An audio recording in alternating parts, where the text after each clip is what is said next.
10th question देखो बेटा क्या कहा गया है, 17th term of an AP exceeds its 10th term by 7, कि 17वीं टर्म जो है एपी की 10वीं टर्म से 7 ज़्यादा है। एक्सीड्स का मतलब ज़्यादा।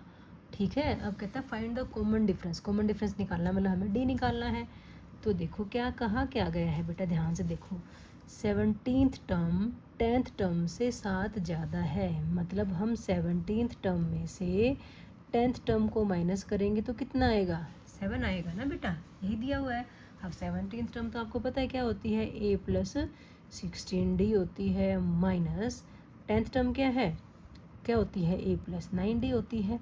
ध्यान रखना यहाँ ब्रैकेट लगानी पड़ेगी हमें, क्योंकि माइनस है ना, तो ब्रैकेट के बिना तो फिर आपका साइन की गड़बड़ हो जाएगी ना। इज इक्वल टू कितना है, 7। अब ब्रैकेट खोल दो, a plus 16d, a minus का हो जाएगा और 9 भी किसी का हो जाएगा माइनस का, क्योंकि बाहर माइनस है, साइन चेंज हो जाएंगे, इज इक्वल टू 7। अब देखो a और a लाइक टर्म्स है, प्लस माइनस होंगी, a प्लस का है एक जगह, a माइनस का है, ये तो कट गए आपका। ठीक है, अब 16d माइनस 9d, 16 माइनस 9 कितना होता है, 7, d इज इक्वल टू 7। तो यहाँ से d निकल जाएगा आपका कितना, 7/7, कट के कितना आ गया, 1। तो d इज इक्वल टू कितना आ गया, 1। यही तो हमारे से पूछा था, कॉमन डिफरेंस पूछा था ना, सारवांतर पूछा था, जो कि कितना आ गया, 1 आ गया। बिल्कुल सिंपल सा क्वेश्चन था ना बेटा। 17वीं टर्म 10वीं टर्म से 7 ज़्यादा थी, तो 17वीं टर्म में से 10वीं टर्म को माइनस किया, इज इक्वल टू 7 कर दिया, वैल्यूज़ रखी, सॉल्व किया, अपने आप करते करते हमारे पास वही आ गया जो हमारे से पूछा गया था। ठीक है, इसका 11th क्वेश्चन देखो बेटा क्या कहा गया है, which term of the AP, एक एपी सीरीज दे रखी 3, 15, 27, 39 will be 132 more than its 54th term. Which term of AP will be 132 more than its 54th term? की कोई टर्म होगी जो 54th टर्म से कितने ज़्यादा होगी, 132 होगी। ठीक है, तो देखो मतलब आपको इसने, हम पहले सीरीज ही लिख लो, चलो बाद में बताती हूँ आपको। 3, 15, 27, 39। ठीक है, अब इसमें आप सीरीज जैसे ही आपको सीरीज दिखती है, आप ए और डी तो लिख ही लो ना। ए कितना है, 3 है, डी कितना है, 15 माइनस 3 जो कि कितना होगा, 12 होगा। ए और डी तो आ गए हमारे पास। अब इसने पूछा कौन सी टर्म, जब भी कोई भी ऐसे बात कहे कि कौन सी टर्म, तो हम क्या कहेंगे, एनवी टर्म। ठीक है, तो हम क्या कर लेते हैं, let nth term will be, nth term will be 132 more than it's 54th term, की माना एनवा जो पद होगा वो 54वें पद से 134 132 ज़्यादा होगा। ठीक है, सो हम कैसे लिख सकते हैं, nth टर्म को an लिखते हैं, 54th टर्म को a54 लिखेंगे। nth टर्म ज़्यादा है ना 54 टर्म से, कितनी, तो माइनस कर देते हैं, कितनी ज़्यादा है, 132 ज़्यादा है। बिल्कुल सेम हमारे 10th क्वेश्चन के जैसा हो गया ना, उसमें भी हमने ऐसे ही किया था ना, a17 माइनस a10, यहाँ पे an माइनस a54 कर दिया। अब an का formula a plus n minus 1 into D, minus 54 term क्या होती है, a प्लस 53d होती है भाई, इज इक्वल टू कितना, 132।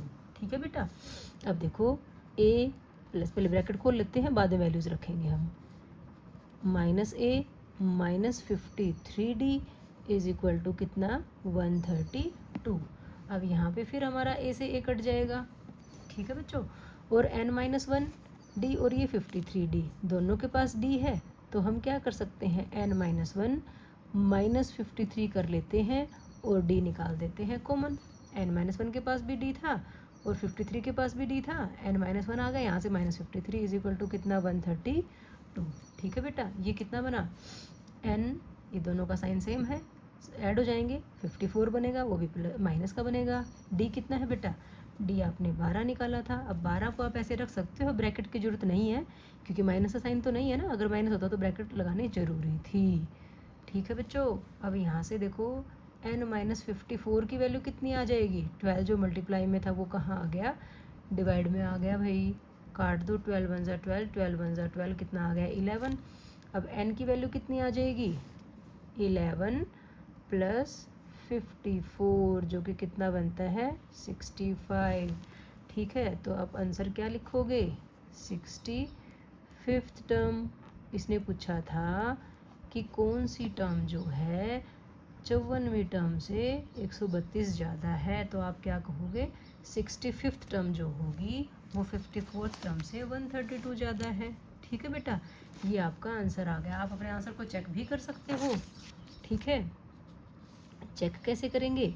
अगर आपको चेक करना है, उधर साइड में जगह नहीं बची, मैं इधर चेक करके दिखा रही हूँ आपको। आप 65th टर्म निकाल दो और 54th टर्म निकाल दो। तो देखो 65th टर्म क्या बनेगी, a प्लस 64d बनेगी। a कितना है, 3 है, प्लस 64 इंटू डी कितना है, 12 है। ये बना 3 प्लस मल्टीप्लाई कर लो, ये बना भाई 4 11। ठीक है, अब आप 54th टर्म निकाल दो, वो क्या बनेगी, a प्लस 53d बनेगी। a आपका 3 है, 53 इंटू डी कितना है, 12 है, मल्टीप्लाई करो,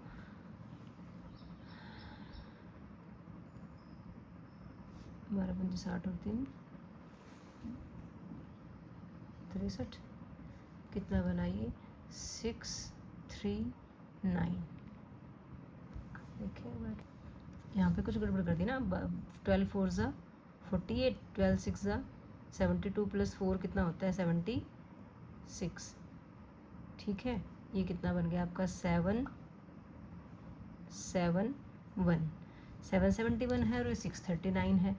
ठीक है, अब देखो 771 में से आप 639 को माइनस करना, कितना बनता है 11 माइनस 9 2 बना।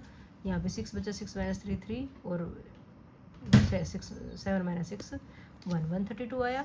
132 ही तो बोला था डिफरेंस है। ठीक है, तो हमारा आंसर हमने वैसे भी चेक कर लिया कि क्या 64th टर्म ठीक आई थी, और देखो आंसर ठीक आ गया था। लेकिन अगर आपने यहाँ पे चेकिंग में ही गड़बड़ कर दी तो आप कहीं ये ना सोचना कि हमारा आंसर गलत है। थोड़ा सा एक बार आपने चेकिंग में भी देख लो कि कहीं हमने कहीं कोई कैलकुलेशन मिस्टेक तो नहीं कर दी है। तो हो जाती है कैलकुलेशन मिस्टेक, थोड़ा ध्यान से देखोगे तो मिस्टेक मिल जाएगी आपको। तो ये हमारा आंसर भी चेक हो गया कि हाँ सच में 65th टर्म जो है 54th से कितनी ज़्यादा है, 132 ज़्यादा है। ठीक है, तो इसके साथ ही हमारा 11th क्वेश्चन कंप्लीट हो जाता है बेटा।